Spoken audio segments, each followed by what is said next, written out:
So, meron akong binibenta dito guys na antique. Ayan, oh. So, ito nahukay ko sa isang kuweba. Ayan, so magkano kaya ang presyuhan nito? Ayan, oh. So, grabe ka, malaki na siya masyado. Ayan, oh, tingnan niyo sa loob. Ayan, so parang may ginto ito sa loob guys. Ayan, oh. So, grabe kalaki. Ayan, so hindi na ako makita. So, sobrang laki niya. So, ayan. So, sa tingin nyo guys, magkano kaya ito? Ayan, oh. Ayan, oh. So, ayan sa guys, grabe kalaki. Ayan. So, binibenta ko ito. Sino may kursunada dyan? Ayan, oh. Ayan. Kung magkano kaya ang halaga nito? Ayan. Antique ito guys, ha. Ayan, oh. So, bihira ka lang makakita ng ganito kalaki. So, susumahin ito guys, mga hindi natin alam, baka abot na ito ng 100 years o sobra pa. Ayan, oh. Tingnan nyo naman guys, at saka grabe ito matagal maglaki. Ayan, oh. So, ayan. So, ayan. So, hindi natin alam guys, ha. Baka may perlas pa dyan sa loob. Ayan. So, grabe ang laki niya. So, nahukay ko ito guys, ha. Baka sinong nakakaalam dyan, mga treasure hunter, kung magkano kaya ang presyuhan nito. Ayan, oh. So, ang katawan niya guys, so, ayan, oh. Makintab siya. So, ayan. So, malaki siya masyado. Ayan. So, ayan, oh. Tingnan nyo guys, oh, kung gaano kalalaki. Ayan, oh. Paras 2 dangkal ang laki niya. So, ayan.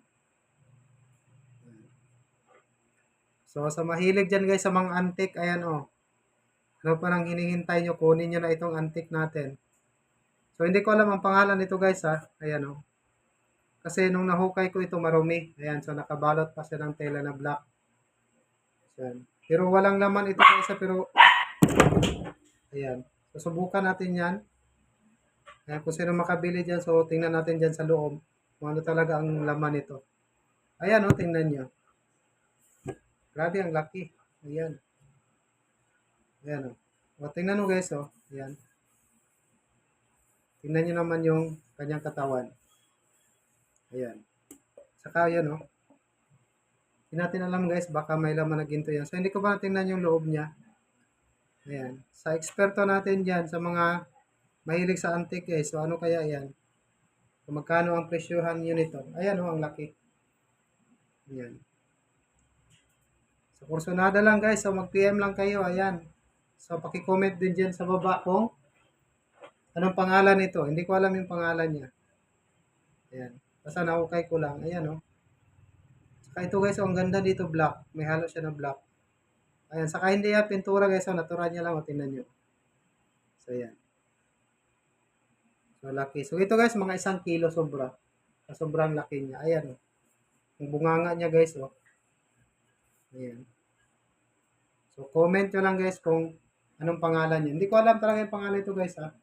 Kasi nahukay ko lang. Ayan. Thank you for watching guys. At saka, pakishare ng ating video para makita naman ng iba dyan guys. At saka mabigyan tayo ng linaw kung ano to. Ayan.